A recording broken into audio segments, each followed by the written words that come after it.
Hello everyone, welcome to Arun academy. स्वागत करता हूं आप सभी का। आशा करता हूं दोस्तों आप सभी स्वस्थ होंगे, एक अच्छी हेल्थ के साथ होंगे। मैं हूं आपका साइंस एजुकेटर सागर सिन्हा और स्वागत है आपका इस परिवार अरुण एकेडमी में। दोस्तों, जैसा मैंने आपको बताया था कि we have started a crash course series for upcoming class 10th board examination, जहां पर हम टारगेट कर रहे हैं साइंस के उन सभी चैप्टर्स को, उन सभी टॉपिक्स को जो कि आपके एग्जाम्स के लिए बहुत ज़्यादा महत्वपूर्ण है। इस पर्टिकुलर प्लेटफॉर्म पे ऑलरेडी मैंने 3 चैप्टर्स खत्म करवा दिए हैं। ये आज पार्ट 3 है मेटल्स एंड नॉन मेटल्स का। इसके साथ साथ आपके केमिस्ट्री का कंप्लीट रिवीजन मैंने यहाँ पर करवा दिया है। अगर आपने पहले के वीडियोस नहीं देखे हैं तो आप जाकर के चेक जरूर कर सकते हो। सभी वीडियोस में मैंने थ्योरेटिकल पोर्शन और साथ साथ में जो लेटेस्ट पैटर्न के अनुसार आपके क्वेश्चंस एग्जाम में आने वाले हैं, चाहे वो एमसीक्यूज फॉर्मेट का हो, एसेशन रीजन हो, केस स्टडीज हो, पैराग्राफ वाइज हो, फिल इन द ब्लैंक्स हो, ट्रू फॉल्स हो, इन सभी प्रकार के क्वेश्चंस की मैंने आपकी प्रैक्टिस करवा रखी है। तो अगर आपने इन सभी वीडियोस को नहीं देखा है तो जाकर के चेक जरूर कर लेना, क्योंकि आपके एग्जाम से पहले ये वीडियोस आपके लिए बहुत ज़्यादा बेनिफिशियल होने वाले हैं। साथ ही सबसे ज़रूरी ये है कि अगर आपने अभी भी प्रिपरेशन में अगर आपको लग रहा है कि इतनी स्ट्रॉन्ग प्रिपरेशन नहीं है, तो इन सभी वीडियो से आप थ्योरेटिकल कंसेप्ट क्लियर करो। इनमें जो क्वेश्चंस मैं प्रैक्टिस करवा रहा हूँ उसके लिए आप पीडीएफ अगर आपको चाहिए तो आप टेलीग्राम चैनल ज्वाइन कर सकते हो। वहाँ पर आपको ऑलरेडी वीडियो अपलोड होने के 30 मिनट्स के अंदर में पीडीएफ ऑलरेडी अवेलेबल हो जाती है। तो वहाँ से आप अपने क्वेश्चंस के प्रैक्टिस कर सकते हैं, क्योंकि इस मौके पर आपको सबसे ज़्यादा हेल्प जो करेगी वो यही स्ट्रैटेजी है कि आप जितना ज़्यादा क्वेश्चन प्रैक्टिस करोगे। हर एक टॉपिक को पढ़ना ये ज़रूरी नहीं है, ये बिल्कुल देखो, हर एक टॉपिक को पढ़ना और उस टॉपिक से जो जितने क्वेश्चन भी बनते हैं उनको सॉल्व करना, ये दोनों ही मैंडेटरी चीज़ें हैं, ये दोनों ही महत्वपूर्ण है, क्योंकि ये दोनों मिलकर के आपको एक बहुत अच्छा, बहुत बेहतर नंबर एग्जाम में आपको दिलाते हैं। सिर्फ टॉपिक को पढ़ना और उसके बारे में डिटेलिंग नहीं रखना, ये कहीं ना कहीं काफ़ी गलत तैयारी है, काफ़ी बेकार तैयारी होती है। तो इसलिए ज़रूरी है कि आप हमेशा क्वेश्चन की प्रैक्टिस करा करो, क्वेश्चन लगाया करो जिस भी टॉपिक को पढ़ो। तो इस पर्टिकुलर वीडियो के साथ में केमिस्ट्री सेक्शन यहाँ पर खत्म हो जाएगा। फिर हम लोग बायोलॉजी और फिजिक्स के सेक्शंस को भी खत्म करते हुए पूरे साइंस को यहाँ पर हम लोग एक शॉट में खत्म कर लेंगे। जिनने अभी तक पहले के वीडियोस नहीं देखे हैं जरूर देख लेना, क्योंकि काफ़ी कंटेंट डिस्कस किया गया है। ऑलरेडी आप ही के लिए ये मेहनत करी जा रही है। मेहनत अगर पसंद आ रही है, कंटेंट समझ में आ रहा है, पसंद आ रहा है तो लाइक ज़रूर कर देना, शेयर कर देना यार सभी उन बच्चों के साथ, उन मित्रों के साथ, अपने दोस्तों के साथ, अपने घरों में जिन सभी बच्चों ने अभी तक बोर्ड की प्रिपरेशन के लिए क्वेश्चन प्रैक्टिस नहीं किए हैं, उन सभी के लिए ये कहीं ना कहीं रामबाण आपके लिए क्लासेस होने वाली है। ओके, तो चैनल के साथ जुड़े रहना, सब्सक्राइब कर लेना अगर नए हो तो, और चैनल के साथ जुड़े रहो, क्योंकि ऑलरेडी आपको काफ़ी इसी प्रकार से क्रैश कोर्सेज आगे भी मिलने वाले हैं। टर्म 2 के लिए भी हम लोग ज़बरदस्त तरीके से यहाँ पर तैयारी करने वाले हैं। ओके, अब देखो पार्ट 3 की अगर बात करी जाए दोस्तों, पार्ट 3 में ऑलरेडी हम लोग कुछ जो शेष रह गए सिलेबस है मेटल्स और नॉन मेटल्स का, दैट इज आयंस। तो आयंस के बारे में कंप्लीट हम लोग यहाँ पर डिस्कशन करेंगे कि आयंस क्या होते हैं, क्या क्या प्रॉपर्टीज हमें पढ़नी है आयंस के बारे में, क्या क्या महत्वपूर्ण जानकारियाँ ज़रूरी है एग्जामिनेशन पॉइंट ऑफ व्यू से, वो सभी हम लोग यहाँ पर पढ़ने वाले हैं। ओके, देखो अब सबसे ज़रूरी यहाँ पर आयंस क्यों हो जाता है, क्योंकि आयंस से आपके लग करके काफ़ी ज़्यादा क्वेश्चन जो हैं वो बनते हैं regarding it's property, regarding it's physical and chemical properties both. Okay, तो इनमें आपको जानना ज़रूरी है कि आयंस क्या होते हैं, किस तरीके से इनका बर्ताव होता है, बिहेवियर होता है। ओके, चलते हैं मित्र यहाँ पर। देखो आयन के बारे में सबसे महत्वपूर्ण जो डेफिनेशन कहता है वो है कि ion is an electrically charge atom. क्या होता है, तो आयन जो है वो एक इलेक्ट्रिकली चार्ज एंटिटी या एटम्स होते हैं या ग्रुप ऑफ एटम्स होते हैं। ये एक मेजर डिफरेंसेस होते हैं, यानी कि अगर आप एटम और आयंस के बीच में डिफरेंसेस देखोगे तो एटम्स क्या होते हैं, they are neutral entities, whereas ions की बात करी जाए they are electrically charge entities, electrically charge entities. यही बात आपको समझनी है, यही मेजर डिफरेंसेस हैं। ओके, अगर फॉर्मेशन की बात करी जाए दोस्तों, तो यहाँ पर मेजर आयंस का फॉर्मेशन लॉस या गेन, दो ही प्रकार से, दो ही प्रक्रिया के द्वारा यहाँ पर आयंस का फॉर्मेशन आपको देखने को मिलता है। या तो किसी भी एटम से इलेक्ट्रॉन्स का लॉस हो रहा होगा, या तो किसी एटम से इलेक्ट्रॉन्स का गेन हो रहा होगा, और इसी के माध्यम से आपको आयंस का फॉर्मेशन देखने को मिलता है। उदाहरण के तौर पर हम बात कर सकते हैं सोडियम आयंस की, क्लोराइड आयंस की, और इसी प्रकार से न्यूमरस बहुत ज़्यादा मात्रा में एग्जाम्पल्स आप देख सकते हैं, समझ सकते हैं, काफ़ी ज़्यादा एग्जाम्पल्स होते हैं। आगे महत्वपूर्ण बात जो आपके लिए आवश्यक है वो ये है कि आयंस जो है वो दो प्रकार से होते हैं, यानी कि एक कटायंस होता है और एक अनायंस होता है। ये दोनों ही इंपॉर्टेंट है, क्योंकि एग्जामिनेशन पॉइंट ऑफ व्यू से इसके रिगार्डिंग आपके क्वेश्चंस जो हैं वो बनते हैं डायरेक्ट, बिल्कुल स्ट्रेट फॉरवर्ड, आपके स्टेटमेंट वाइज से भी क्वेश्चन बन जाते हैं कि कटायंस या अनायंस क्या होते हैं। ओके, अब देखो यहाँ पर और जो महत्वपूर्ण तथ्य हमें जानने की ज़रूरत है कटायंस एंड अनायंस के बारे में, वो यहाँ पर मैंने इस पर्टिकुलर स्लाइड में डाल रखे हैं। कटायंस क्या होते हैं? सबसे पहले तो पॉजिटिवली चार्ज आयंस को हम लोग कटायंस कहते हैं। तो आयंस का वो रूप जो कि पॉजिटिवली चार्ज है वो कटायन कहलाता है। अनायंस की अगर बात करी जाए मित्र, तो negatively charge ion is known as anion, यानी कि आयन का वो भाग जो कि नेगेटिवली चार्ज हो उन्हें हम अनायन कहते हैं, और कटायन पॉजिटिव चार्ज वाले को कहते हैं। अब कटायंस एंड अनायंस का फॉर्मेशन के लिए जैसा मैंने आपको बताया कि आइदर लॉस ऑफ इलेक्ट्रॉन और gain of electron is responsible for the formation of electrons, formation of ions. Okay, तो कटायंस के फॉर्मेशन के लिए लॉस ऑफ इलेक्ट्रॉन्स आपको रिस्पॉन्सिबल होते हैं, और अनायंस के फॉर्मेशन के लिए गेन्स ऑफ इलेक्ट्रॉन रिस्पॉन्सिबल होते हैं। एक और महत्वपूर्ण जानकारी आपके लिए आवश्यक है जानना कि आप हमेशा इस चीज को याद रखोगे कि जो कटायंस हैं और उनके जो न्यूट्रल एटम्स होते हैं, तो जो कटायंस का फॉर्मेशन होगा उनमें हमेशा जो नंबर ऑफ इलेक्ट्रॉन्स होंगे वो उनके न्यूट्रल एटम से कम होंगे। इनकी व्याख्या मैं आगे भी करूंगा, लेकिन अभी के लिए आप इस तथ्य को अपने दिमाग में लेकर के चलो। अनायंस और उनके न्यूट्रल एटम की अगर बात करी जाए, नॉर्मल एटम्स की अगर यहाँ पर बात करी जाए मित्र, तो अनायंस और उनके न्यूट्रल एटम में जो अनायंस होते हैं उनकी कहीं ना कहीं नंबर ऑफ इलेक्ट्रॉन्स उनमें ज़्यादा होते हैं, ज़्यादा मात्रा में प्रेजेंट होते हैं। तो यही कुछ मेजर डिफरेंसेस हैं बेसिकली जो कि कटायंस एंड अनायंस के बीच में होते हैं। इनके बारे में मैं आगे भी व्याख्या करने वाला हूँ। अब देखो, अगला टॉपिक जो हमें यहाँ पर क्लियर करना है, क्योंकि थ्योरेटिकल पोर्शन भी मैं आपका हर एक जो भी आपका पोर्शन है वो टच कर रहा हूँ, जो भी सिलेबस में आपके लिखे हैं हर एक बिंदु को मैं यहाँ पर टच कर रहा हूँ। Formation of ions. अब देखो, आयंस कितने प्रकार के? दो प्रकार से, जैसा मैंने आपको अभी बताया कि आयंस दो प्रकार के होते हैं, cations and anions. Okay, cations के फॉर्मेशन के लिए किस चीज़ की रिस्पॉन्सिबिलिटी है? लॉस ऑफ इलेक्ट्रॉन्स के द्वारा इलेक्ट्रॉन कटायंस का फॉर्मेशन होता है। अनायंस के लिए gain of electron is responsible here. अब देखो, कटायंस जो आयन का फॉर्मेशन होगा वो किन एटम्स का होगा या किन एलिमेंट्स का होगा, तो जानकारी बहुत ही आवश्यक है, ज़रूरी है जानना कि जिन एलिमेंट्स में, जिन एटम्स के आउटर मोस्ट शेल में जो वैलेंस इलेक्ट्रॉन्स की संख्या है वो या तो 1 हो, 2 हो या 3 हो, ऐसे एटम्स हमेशा कटायंस का फॉर्मेशन करेंगे, पॉजिटिवली चार्ज आयंस का फॉर्मेशन करेंगे। अनायंस की यहाँ पर बात करी जाए मित्र, तो ऐसे एटम्स, ऐसे एलिमेंट्स जिनके आउटर मोस्ट शेल में जो वैलेंस इलेक्ट्रॉन्स की संख्या है वो 5 हो, 6 हो या 7 हो, ऐसे एटम्स जो है वो अनायनिक एंटिटीज का फॉर्मेशन करेंगे, अनायंस का फॉर्मेशन करेंगे। ओके, उदाहरण के तौर पर आप समझ सकते हो, जैसे सोडियम का मैं उदाहरण लेता हूँ। इलेक्ट्रॉनिक कन्फिग्रेशन 2, 8 और 1 हम लोग इस प्रकार से लिखते हैं। अगर मैं यहाँ से एक इलेक्ट्रॉन को लूज कर दूँ, यानी कि एक इलेक्ट्रॉन्स को रिमूव कर दूँ, तो यहाँ पर आपको फॉर्मेशन हो जाएगा सोडियम आयन, यानी कि Na+ आयन का। ठीक है। सिमिलरली अगर मैं यहाँ पर अनायंस की बात करूँ तो क्लोराइड आयन, क्लोरीन और क्लोराइड आयन। ठीक है, क्लोरीन के इलेक्ट्रॉनिक कन्फिग्रेशंस की बात करी जाए तो 2, 8 एंड 7 लिखते हैं। इसमें एक इलेक्ट्रॉन्स की आवश्यकता है। एक इलेक्ट्रॉन्स अगर मैंने यहाँ पर दे दिया, क्योंकि यार देखो, इलेक्ट्रॉन्स की आवश्यकता लूज या गेन होने का सबसे बड़ा जो रीज़न है या जो बेसिस है वो स्टेबिलिटी है। हर एक आयन, हर एक एटम, हर एक कंपाउंड जो है वो स्टेबल होना चाहता है। जैसे आज के टाइम पे हम लोग भाग दौड़ करते हैं अपने जीवन में, परीक्षाएं देते हैं, इम्तिहान देते हैं और अलग अलग अपने कैरियर में अच्छा करना चाहते हैं, जस्ट बिकॉज कि we want a stable life, जहाँ पर हम अपने परिवार को, अपने घर वालों को, खुद को इमोशनली, फाइनेंशियली, इकोनॉमिकली हर प्रकार से सेटिस्फाई कर सकें, हर प्रकार से उनको खुश रख सकें, उनकी सारी ज़रूरतें पूरी कर सकें। स्टेबल लाइफ हम उनको दे सकते हैं, स्टैब्लिश्ड लाइफ दे सकें। तो ये ज़रूरी है कि स्टेबिलिटी के बारे में आप आज से ही कहीं ना कहीं कंसर्न हो जाओ, क्योंकि आगे के टाइम पे कंपटीशन बहुत बढ़ेगा। अभी के टाइम पे कंपटीशन आपके लिए अपने अंदर है, आपको अपने अंदर सोचना है कि मेरे को कितना बेहतर होना है और खुद से बेहतर होना है, किसी और को नहीं हराना है। हमेशा आपको याद रखना है कि हराना आपको खुद को है। आपने जो कल रिकॉर्ड बनाया है आज आपको उससे बेहतर करना है। ठीक है, तो ये मेरी बातें जो है वो आपको हमेशा याद रखनी है, क्योंकि ये सब चीज़ें जो है वो एक्सपीरियंस से ही मैं हमेशा बोलता हूँ। मैंने ऑलरेडी ये सब चीज़ें एक्सपीरियंस कर रखी है, काफ़ी अच्छे मार्क्स स्कोर कर रखे हैं, अपनी लाइफ में काफ़ी कुछ चीज़ें बेहतर कर रखी है, तभी मैं आपको ये चीज़ें बता सकता हूँ, बता पा रहा हूँ। ठीक है, तो यहाँ पर इलेक्ट्रॉन की गेन के बाद हमारे पास मिलता है 2, 8 and 8 and that is what, ये क्लोराइड आयन। ठीक है, एक इलेक्ट्रॉन्स के गेन पर नेगेटिव चार्ज आता है और एक इलेक्ट्रॉन के लूज पर पॉजिटिव चार्ज मिलता है। ओके, तो इस प्रकार से यहाँ पर कटायंस एंड अनायंस का फॉर्मेशन हम लोग देखते हैं।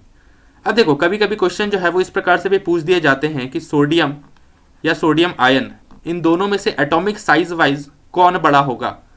ठीक है, तो आपको हमेशा याद रखना है जो न्यूट्रल एटम होगा वो कटायनिक जो सेक्शन है उसमें जो न्यूट्रल एटम है वो एटॉमिक साइज में बड़ा होता है। ठीक है, अनायनिक फॉर्म में अगर बात करी जाए तो जो अगर क्लोरीन है और क्लोराइड आयन है तो हमेशा जो नेगेटिवली चार्ज एंटिटी होगी वो हमेशा बड़ी होगी अपने उस नॉर्मल या न्यूट्रल एटम से। ठीक है, तो ये कुछ महत्वपूर्ण जानकारियां थी जो आपके फॉर्मेशन ऑफ आयन से रिलेटेड थी। मैंने आपको हर एक चीज यहां पर समझाने की कोशिश करी है। ठीक है, अब देखो अगला यहाँ पर जो महत्वपूर्ण टॉपिक हमें पढ़ना है वो है आयनिक कंपाउंड और आयनिक कंपाउंड की प्रॉपर्टीज। देखो सिलेबस का मैंने हर एक बिंदु यहाँ पर टच किया है। ओके, आयनिक कंपाउंड्स क्या होते हैं, तो ऐसे कंपाउंड्स जो कि आयन से मिलकर के बने होते हैं, आयनिक बॉन्ड से मिलकर के बने होते हैं। The compounds containing ionic bonds are known as ionic compounds. ठीक है, छोटी सी जानकारी है, छोटा सा डेफिनेशन है।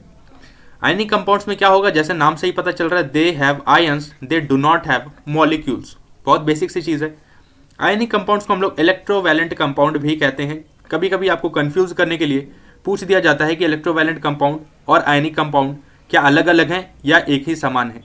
ठीक है, एग्जाम्पल के तौर पर मैंने यहाँ पर आपको सोडियम क्लोराइड का ये स्ट्रक्चरल फॉर्म लिया है, यानी कि आयोनिक कंपाउंड के तौर पर सोडियम क्लोराइड कुछ इस प्रकार से नजर आता है, प्रतीत होता है।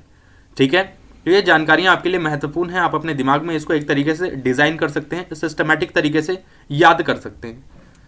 प्रॉपर्टीज की बात करी जाए दोस्तों, आयनिक कंपाउंड्स क्या होते हैं, they are usually crystalline solids. ठीक है, देखो दो प्रकार के सॉलिड्स होते हैं अपने पास, एक होता है क्रिस्टलाइन सॉलिड्स और दूसरा होता है एमॉर्फस सॉलिड्स। ओके, इन दोनों के बारे में आपको जानकारी जो है वो मतलब आगे एडिशनल जानकारी आपको क्लास 11th में मिलेगी। ओके, एग्जाम्पल के तौर पर सोडियम क्लोराइड, जैसा मैंने आपको बताया कि ये क्या है, सोडियम क्लोराइड का बेसिकली स्ट्रक्चरल फॉर्म है। आयनिक कंपाउंड का स्ट्रक्चर कुछ इस प्रकार से ही होता है।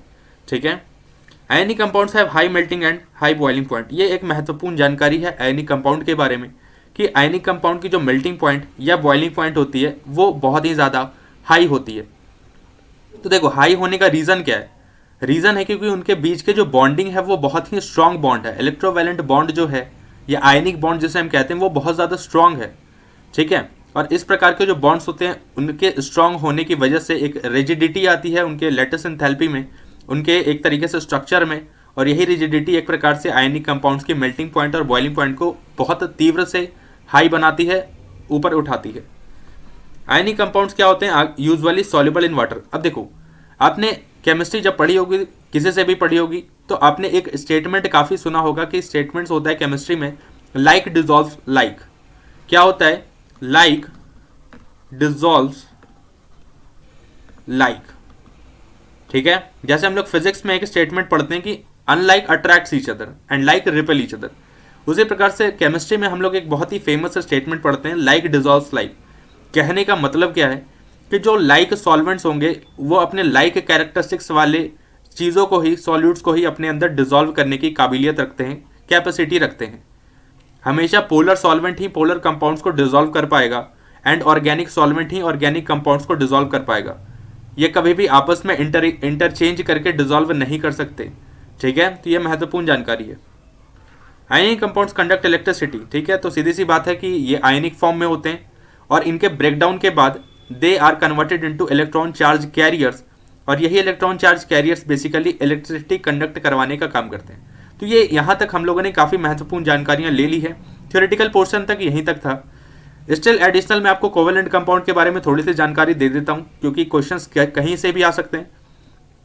देखो कोवेलेंट कंपाउंड्स क्या होते हैं, जैसा मैंने आपको बताया कि आयनिक कंपाउंड्स का फॉर्मेशन आइदर लॉस और गेन ऑफ इलेक्ट्रॉन्स यानी कि आयनिक बॉन्ड से मिलकर के होता है, उसी प्रकार से कोवेलेंट कंपाउंड का formation mutual sharing of electrons के द्वारा होता है। इस बात को अपने जहन में आपको बिठा लेना है कि covalent compounds mutual sharing of electrons के द्वारा बनने वाले कंपाउंड्स होते हैं।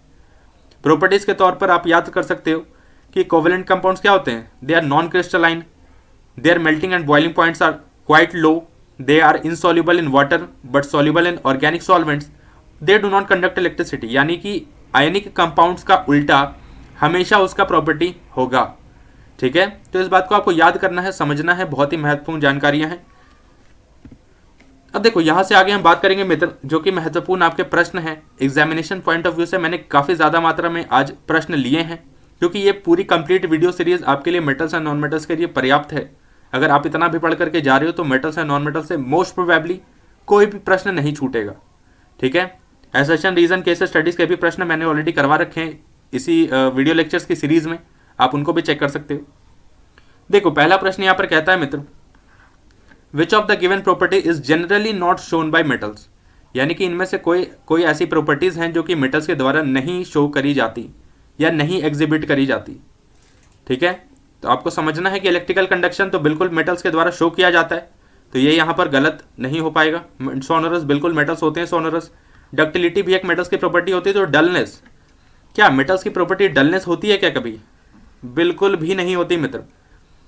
आपको याद होगा जब मैंने बताया था कि मेटल्स की कुछ फिजिकल प्रॉपर्टीज के बारे में जब हम लोगों ने वीडियो लेक्चर्स में बात करी थी, डिस्कशन किया था, तो वी हैव डिस्कस्ड कि metals are lustrous in nature.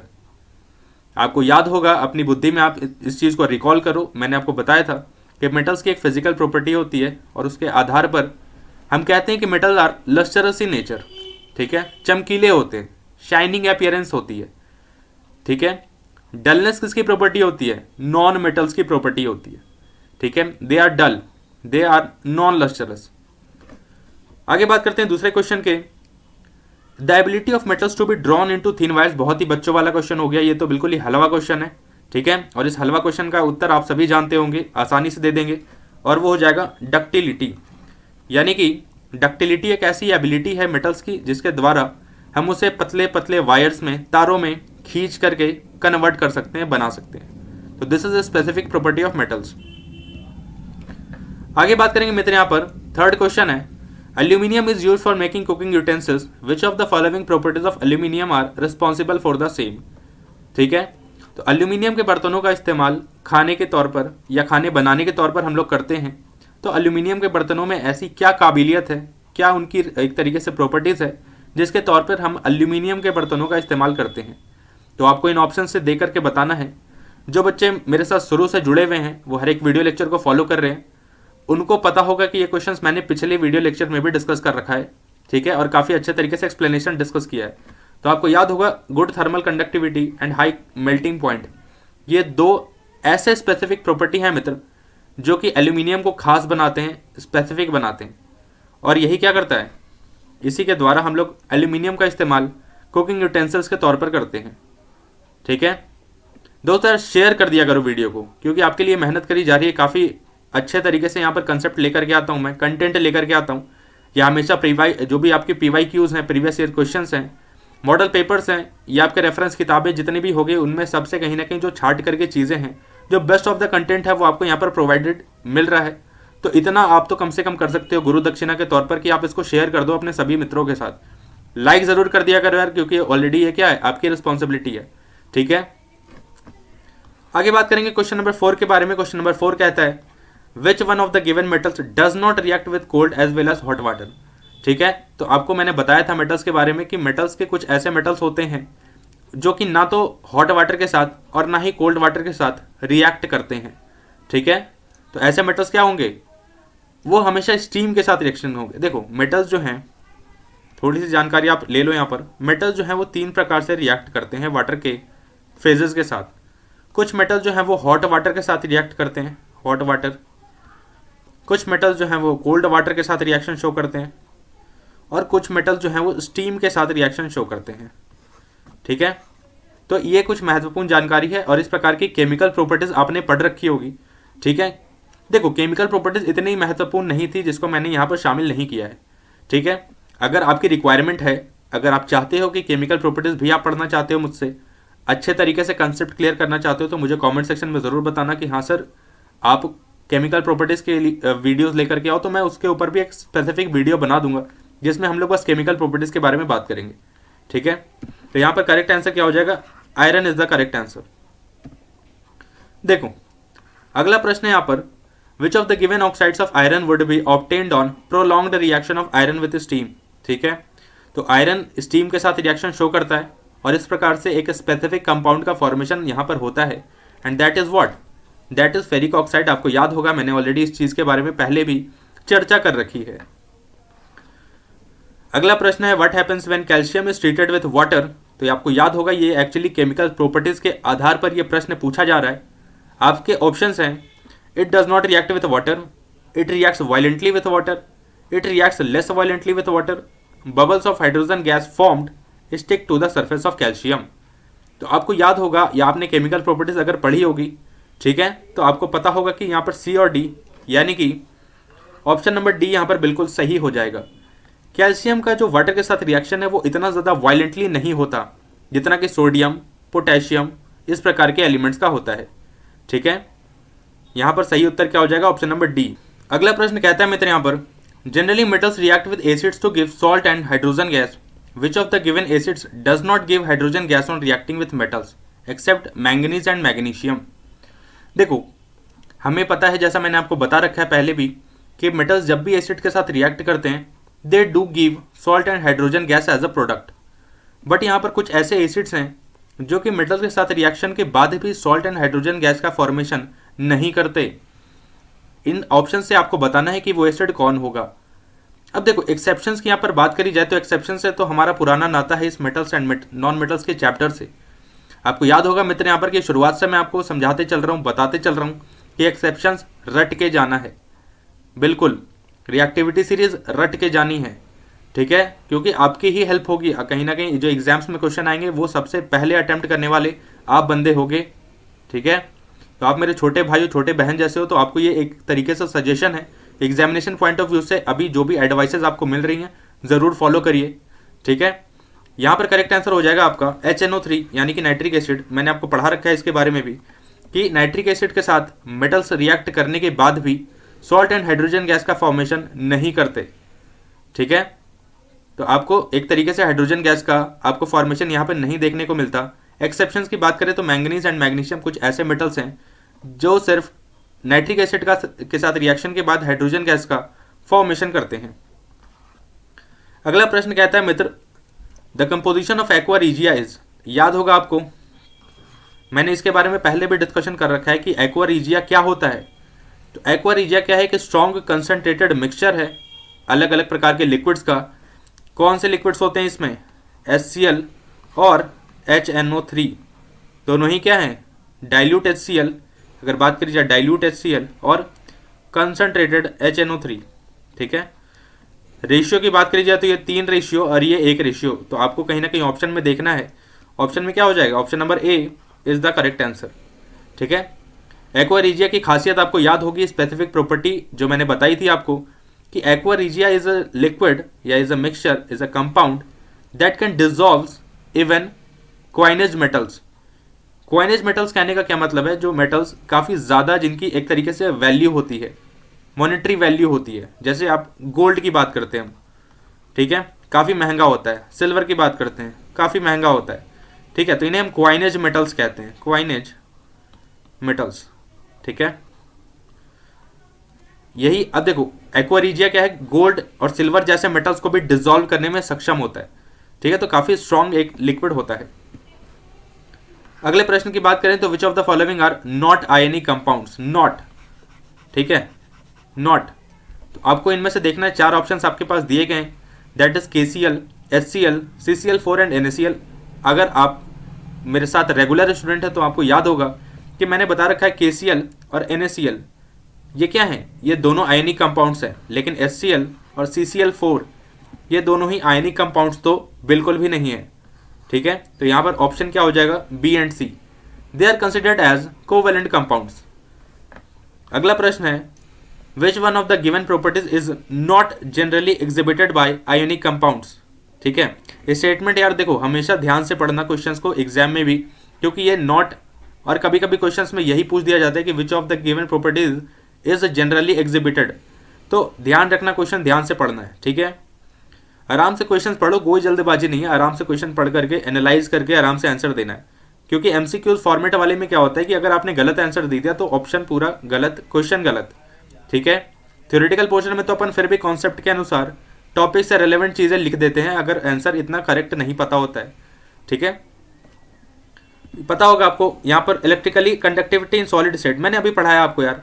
ठीक है, कि आयनिक कंपाउंड्स क्या होते हैं, मोल्टन स्टेट में इलेक्ट्रिसिटी कंडक्ट करते हैं, they do not conduct electricity in solid state. तो यहाँ पर क्या हो जाएगा, correct answer is B. Ionic compounds क्या है, वाटर में सॉल्युबल है, अभी पढ़ा है।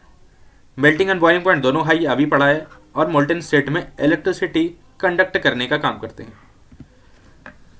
अगला प्रश्न कहता है which of the following metals exist in its native state in nature.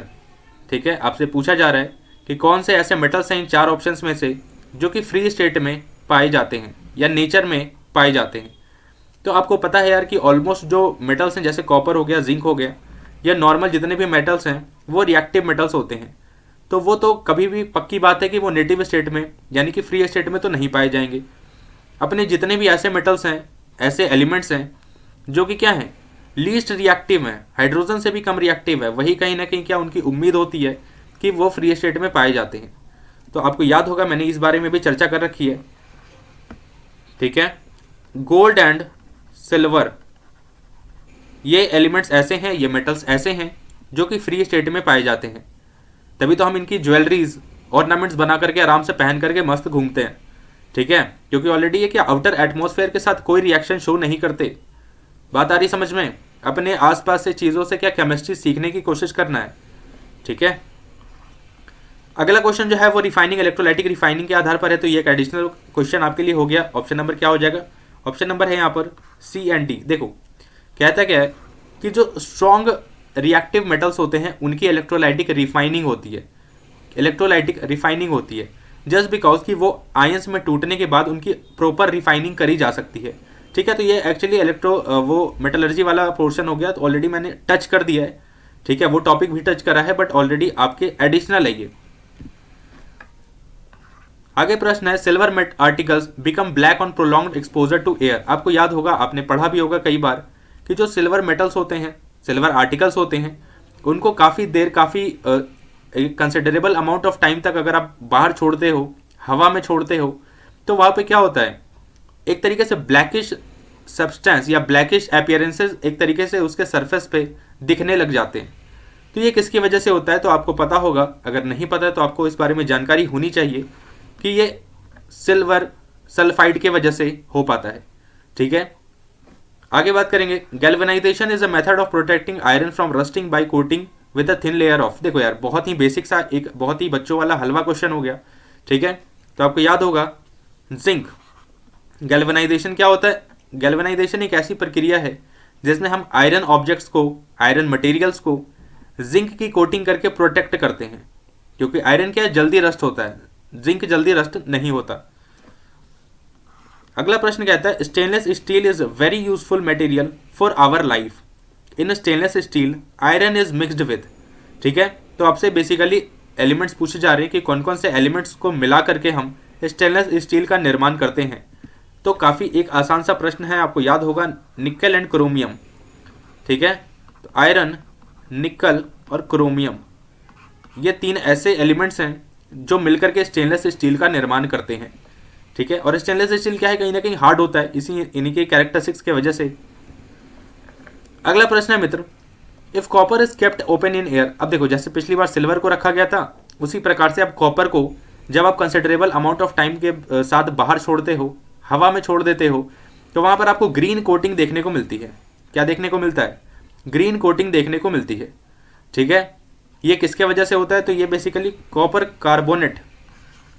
Carbonate के फॉर्मेशन की वजह से हो पाता है। ठीक है, अगला प्रश्न कहता है generally metals are solid in nature, which one of the given metals is found in liquid state at room temperature. ठीक है, तो आपको समझ में आ गया होगा। ठीक है, कि एक्सेप्शन से ये पहला क्वेश्चन यहाँ पर पूछा गया है।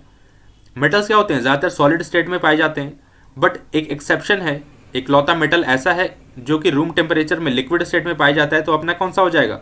That will be mercury only. क्या हो जाएगा? Mercury only. अगला प्रश्न है, ये भी इलेक्ट्रोलाइटिस है, तो एक तरीके से क्या है, ये एडिशनल प्रश्न है आपके लिए, एक आप इसको देख सकते हो अपने एक तरीके से। Which of the given metals are obtained by electrolysis of their chlorides in molten state. अभी मैंने इसके बारे में व्याख्या करी है, अगर आपके पास ज़रा सा दिमाग होगा तो आप ऑलरेडी कनेक्ट कर पाओगे। ठीक है, कि किस प्रकार से यहाँ पर चीज़ें हो रही है या इसका सही उत्तर क्या होगा। ठीक है, सही उत्तर हो जाएगा ए एंड बी। मैंने अभी आपको यही चीज़ बताई थी कि जो स्ट्रॉन्ग एलिमेंट्स होते हैं या स्ट्रॉन्ग रिएक्टिव एलिमेंट्स होते हैं वो अपने क्लोराइड स्टेट में कहीं ना कहीं जाते हैं। बेसिकली होता क्या है कि मेटल्स का सबसे पहले क्लोराइड्स में कंपाउंड्स बनाया जाता है और उसके बाद इसकी इलेक्ट्रोलाइटिक रिफाइनिंग के द्वारा जो प्योर मेटल्स हैं उनकी प्राप्ति करी जाती है। ठीक है, अगला प्रश्न है यहाँ पर, generally non metals are not lustrous, which of the given non metal is lustrous. तो ये फिर से हलवा क्वेश्चन हो गया आपके लिए, कौन सा हो जाएगा? आयोडीन। बहुत बारी इनके बारे में चर्चा कर रखी है आयोडीन के बारे में। तो अगला प्रश्न है यहाँ पर, विच one of the given 4 metals would be displaced from the solution of its salt by other 3 metals. ठीक है, अब देखो ये हम चले गए बेसिकली कहाँ पे, ये हम चले गए डिस्प्लेसमेंट वाली चीज़ों पे, यानी कि केमिकल रिएक्शंस वाले जो टॉपिक था उसमें हमने पढ़ा था डिस्प्लेसमेंट, केमिकल रिएक्टिविटी के बारे में मैंने आपको इस चैप्टर में पढ़ाया है। तो आप उसके आधार पर भी सोच सकते हो कि कौन से ऐसे होंगे जो कि डिस्प्लेस कर पाएंगे। तो आपका समझ में आ रहा होगा कि सिल्वर जो है वो आसानी से क्या हो जाएगा, डिस्प्लेस्ड हो जाएगा। ठीक है, क्योंकि इसकी रिएक्टिविटी क्या है, काफ़ी बहुत ज़्यादा कम है ना, बहुत ज़्यादा कम है। रिएक्टिविटी सीरीज में तो बेसिकली हाइड्रोजन से भी नीचे एक्चुअली ये जो सिल्वर है वो लाई करता है। ठीक है, अब यहाँ पर देखो ये जो क्वेश्चन है वो कहीं ना कहीं थोड़ा सा आपको थ्योरेटिकल लग रहा होगा, थोड़ा सा पैराग्राफ वाइज है, क्योंकि ये क्वेश्चन जो है वो आपको एग्जाम में भी देखने को मिलेंगे। एंड बच्चा यहाँ पर कभी भी बड़े क्वेश्चंस को देख करके भागना नहीं है, डरना नहीं है आपको। ठीक है, कि इतना बड़ा क्वेश्चन है मैं तो इसको कर ही नहीं पाऊंगा, आप कर पाओगे, आप उसको पढ़ोगे आसानी से कर पाओगे। चलो देखो, कहता है ये कि 2 ml each of concentrated HCl HNO3 and a mixture of concentrated HCl and concentrated HNO3 in the ratio of 3:1 were taken in test tube A, B and C। कहता क्या है कि 2 ml के HCl नाइट्रिक एसिड और अपना जो इनका mixture है 3:1 के रेशियो में वो 3 अलग अलग टेस्ट ट्यूब्स में लिया जाता है। ठीक है, तो ये A हो गया, ये B हो गया और ये C हो गया। यहाँ हमने क्या डाला है, यहाँ हमने HCl डाल दिया, यहाँ HNO3 डाल दिया और यहाँ पर हम लोगों ने डाल दिया HCl/HNO3, HCl/HNO3 3:1 रेशियो में। ठीक है, वॉल्यूम क्या है सबका सेम है, दैट इज 2 ml। अब आगे प्रश्न कहता है A small piece of metal was put in each test tube। ठीक है, अब देखो हर एक टेस्ट ट्यूब में एक छोटा एक मेटल जो है वो डिप किया जा रहा है, इंसर्ट किया जा रहा है। आगे प्रश्न कहता है no change occurred in test tube A and B. कहता है कि जब हम लोगों ने मेटल को इसमें इमर्ज किया, डाला इन टेस्ट ट्यूब्स में, तो ए और बी में हमें कोई भी चेंजेस देखने को नहीं मिले। बट सी में क्या हो गया, सी में मेटल जो है वो डिजॉल्व कर गया, सी में मेटल जो है वो डिजॉल्व कर गया। ठीक है, तो वो मेटल कौन सा हो सकता है?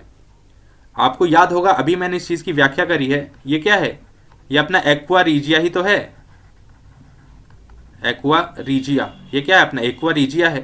तो ये क्या करेगा, ये क्वाइनेज मेटल्स को भी डिजॉल्व कर सकता है। तो यहाँ पर करेक्ट आंसर क्या हो जाएगा, ऑरम, या जिसे हम गोल्ड कहते हैं। ठीक है, तो यहाँ पर करेक्ट आंसर क्या हो जाएगा कि वो मेटल गोल्ड था। आगे प्रश्न है एन एलोइज, एलोय क्या होते हैं? एलोय होते हैं हमेशा होमोजीनियस मिक्सचर। आपको पता होगा, इस बात के बारे में जानकारी होगी। अगला प्रश्न फिर से इलेक्ट्रोलाइटिक सेल के बारे में है, बट ये क्या है, ये कहीं ना कहीं आपको इनके बारे में जानकारी होना आवश्यक है, या एक जानकारी आपके लिए एडिशनल काम आ सकती है। इलेक्ट्रोलाइटिक सेल के बारे में आपने कभी पढ़ा होगा, तो आपने पढ़ा होगा कि जो एनोड्स होते हैं, देखो 2 इसमें इलेक्ट्रोड्स पाए जाते हैं। ठीक है, 2 इलेक्ट्रोड्स पाए जाते हैं, एक होता है पॉजिटिव इलेक्ट्रोड, एक होता है नेगेटिव इलेक्ट्रोड। अब वही पूछा जा रहा है यहाँ पर कि पॉजिटिव एंड नेगेटिव इलेक्ट्रोड्स को हम नाम से क्या कहते हैं? तो पॉजिटिव वाले को हम कहते हैं यहाँ पर एनोड और नेगेटिव वाले को हम कहते हैं यहाँ पर कैथोड। ठीक है, तो ऑप्शन नंबर बी, ओके, यानी कि सी एंड डी यहाँ पर सही उत्तर हो जाएगा। अगला प्रश्न है फिर से आपको इलेक्ट्रोलाइटिक रिफाइनिंग के बारे में है। ठीक है, कहता है क्या, during electrolytic refining of zinc it gets. अब देखो जिंक का किसी भी अगर कंपाउंड के साथ इलेक्ट्रोलाइटिक रिफाइनिंग अपन करवाएंगे, ठीक है, जैसे फॉर एग्जांपल जिंक क्लोराइड का इलेक्ट्रोलाइटिक रिफाइनिंग अपन करवाएंगे तो क्या होगा, या जिंक सल्फाइड का करवाएंगे तो क्या होगा? तो आपको समझना ये है कि जिंक क्या होगा, जिंक एक पॉजिटिव आयन है, तो हमेशा कहाँ पर जाएगा, तो ये हमेशा कैथोड पे जाने वाला है। तो यहाँ पर आपको इस बात को समझना है, महत्वपूर्ण जानकारी है। अगला प्रश्न है an element A is soft and can be cut with a knife. तो इतनी जानकारी मुझे लगता है काफ़ी है आपको समझने के लिए कि कौन सा एलिमेंट हो पाएगा। आगे भी मैं पढ़ देता हूँ, this is very reactive to air and can not be kept open in air. ठीक है, इट रिएक्ट्स विद। देखो अगला प्रश्न कहता है यहाँ पर alloys are homogeneous mixture of a metal with a metal or non-metal. Which among the given alloys contain non-metal as one of its constituents? ठीक है, तो आपको इनमें से बताना है कि कौन सा एलॉय में एक नॉन मेटल कंस्टिट्यूएंट के तौर पर होगा। तो आप समझ गए होंगे यहाँ पर स्टील क्या हो जाएगा। स्टील एक एलॉय है जिनमें से एक क्या होता है, नॉन मेटल होता है।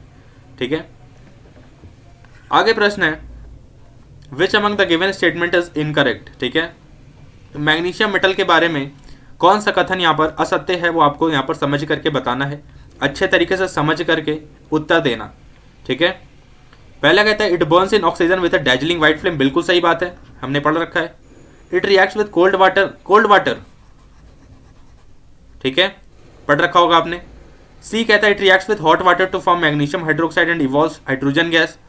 डी कहता है it reacts with steam to form magnesium hydroxide and evolves hydrogen gas. देखो ऑप्शन नंबर बी क्या है, बिल्कुल यहाँ पर इनकरेक्ट है। आपको पता होगा कि मैग्नीशियम मेटल जो है वो हॉट वाटर के साथ रिएक्शन शो करता है। प्रोडक्ट के तौर पर मैग्नीशियम हाइड्रोक्साइड और हाइड्रोजन गैस का इवॉल्वमेंट यहाँ पर देखने को मिलता है। तो कभी भी मैग्नीशियम कोल्ड वाटर के साथ रिएक्ट नहीं करेगा। करेक्ट आंसर यहाँ पर हो जाएगा ऑप्शन नंबर बी। अगला प्रश्न है which among the given alloys contain mercury as one of its constituents. ठीक है, तो यार देखो आप चार यहाँ पर कंपाउंड्स देख पा रहे होगे, चार एलॉयज देख पा रहे होगे। आप समझ चुके होगे कि मरकरी क्या होता है। मरकरी के एलॉयज को हम लोग अमलगम कहते हैं। ठीक है, तो यहाँ पर जो जिंक अमलगम हो जाएगा ऑप्शन नंबर डी। ठीक है, जिंक अमलगम में मरकरी एक प्रकार से कंस्टिट्यूएंट के तौर पर इन्वॉल्व है। आखिरी के दो प्रश्न मित्र जो कि थोड़े से आपको हाई लेवल लग रहे होंगे। ठीक है, क्वेश्चन यहाँ पर reaction between X and Y forms compound Z. X loses electrons, Y gains electrons. ठीक है, अभी के थ्योरेटिकल पोर्शन में जो मैंने चीजें डिस्कस करी है उसके अकॉर्डिंग ही ये क्वेश्चन यहाँ पर पूछा जा रहा है। कह रहे हैं एक्स क्या इलेक्ट्रॉन लूज करेगा, तो एक्स क्या हो जाएगा, एक्स इलेक्ट्रॉन लूज करेगा तो ये एक प्रकार से कटायन होगा या कटायनिक आयंस का फॉर्मेशन करेगा। वाई इलेक्ट्रॉन को गेन करेगा, तो गेन करने वाले क्या होते हैं, अनायंस का फॉर्मेशन करते हैं। ये मिलकर के कंपाउंड का फॉर्मेशन कर रहे हैं एक्स वाई। ठीक है, तो ये किस प्रकार का आयंस होगा या किस प्रकार का कंपाउंड होगा, तो ये होगा आयनिक कंपाउंड। आप समझ पा रहे होगे, इसके बारे में अभी मैंने डिटेल चर्चा करी है। ठीक है, आपको बताना है कि इनमें से जो प्रॉपर्टी, कौन सी वाली प्रॉपर्टी जो होगी वो Z शो नहीं करेगा, यानी कि ऐसी कौन सी प्रॉपर्टी है जो कि आयनिक कंपाउंड्स फॉलो नहीं करते। ठीक है, हैज हाई मेल्टिंग पॉइंट। ठीक है, conducts electricity in molten state, occurs as solid.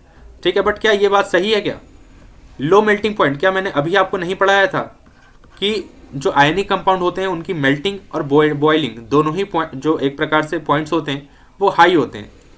Ionic compounds have high melting and boiling point, ज़्यादा हीट की आवश्यकता है उनकी बॉन्ड्स को तोड़ने के लिए। ठीक है, अगला प्रश्न देखो, कहता है यहाँ पर the electronic configurations of 3 elements X Y and Z are x 2 8। ठीक है, x के कन्फिग्रेशन है 2 8, y की है 2 8 एंड 7। ठीक है, z है अपना 2 8 एंड 2। आपको बताना है कि कौन सा स्टेटमेंट यहाँ पर सही है। ठीक है, जैसा मैंने आपको अभी थ्योरेटिकल पोर्शन में भी एक्सप्लेन किया था, जिनके वैलेंस शेल में आपको 1 2 3 इलेक्ट्रॉन्स दिखाई देते हैं वो क्या है, वो सबसे पहली बात तो मेटल है। जिनमें 5 6 7 आपको दिखाई देते हैं वो क्या है, नॉन मेटल है। ठीक है, और इनके अलावा 8 वाले क्या होते हैं, न्यूट्रल होते हैं, इनर्ट होते हैं। ठीक है, और जिनमें 4 हो, जिनके वैलेंस इलेक्ट्रॉन में 4 हो, वो क्या करते हैं, वो कोवेलेंट का फॉर्मेशन करते हैं, कोवेलेंट बॉन्ड का, कोवेलेंट कंपाउंड्स का। तो यहाँ पर ऑप्शन नंबर डी क्या हो जाएगा, बिल्कुल करेक्ट हो जाएगा। Y is a non metal and Z is a metal. ठीक है, तो देखो यार यहाँ पर मैंने काफ़ी ज़्यादा मात्रा में आपको प्रश्न यहाँ पर करवा दिए हैं, रिवीजन करवा दिया है। मेटल्स एंड नॉन मेटल्स यहाँ पर कंप्लीट हो चुका है। नेक्स्ट हम लोग यहाँ पर बायो या फिजिक्स का कोई भी एक यहाँ पर चैप्टर जो आपके एग्जामिनेशन पॉइंट ऑफ व्यू से आने वाला है, महत्वपूर्ण है, उसके बारे में थ्योरेटिकल और साथ साथ में क्वेश्चंस यहाँ पर डिस्कस करेंगे। ठीक है, तब तक के लिए इसी प्रकार से जुड़े रहना वीडियो के साथ, चैनल के साथ, मेरे साथ। टेलीग्राम जरूर ज्वाइन कर लेना क्योंकि आपको वहाँ पर PDF वगैरह मिल जाती हैं काफ़ी, तो आपके जैसे ही काफ़ी छात्र वहाँ पर ऑलरेडी जुड़े हुए हैं, जहाँ पर आपको आपस में भी आप बात करके अपनी जो भी प्रॉब्लम्स हैं वो सॉर्ट आउट कर सकते हैं। कोई पर्सनल प्रॉब्लम है तो आप मुझसे भी बात कर सकते हैं। कमेंट सेक्शन में ज़रूर बताओ कि अगर कोई इशू है, कोई प्रॉब्लम है, स्ट्रैटेजी के बारे में, टाइम मैनेजमेंट के बारे में, क्वेश्चंस कैसे अप्रोच करनी है उस प्रकार के, कोई भी आपकी अगर प्रॉब्लम है तो आप ज़रूर मेरे को बताओ। क्वेरीज जो हैं आप ज़रूर मेरे को कॉमेंट किया करो। ठीक है, वीडियोस पसंद आ रही है तो लाइक कर देना, शेयर कर देना सभी के साथ, जो भी आपके मित्र हैं, दोस्त हैं, अपने घरों में सभी के साथ। ठीक है, आगे हम लोग नेक्स्ट चैप्टर के बारे में बात करेंगे। यहाँ पर केमिस्ट्री सेक्शन कंप्लीट हो चुका है। ठीक है, तब तक के लिए stay safe, stay happy, all the best. अच्छे तरीके से प्रिपेयर करते रहो, कोई भी इशू हो प्लीज़ बताया करो। ठीक है, तब तक के लिए मिलते हैं अगले वीडियो में। Thank you so much.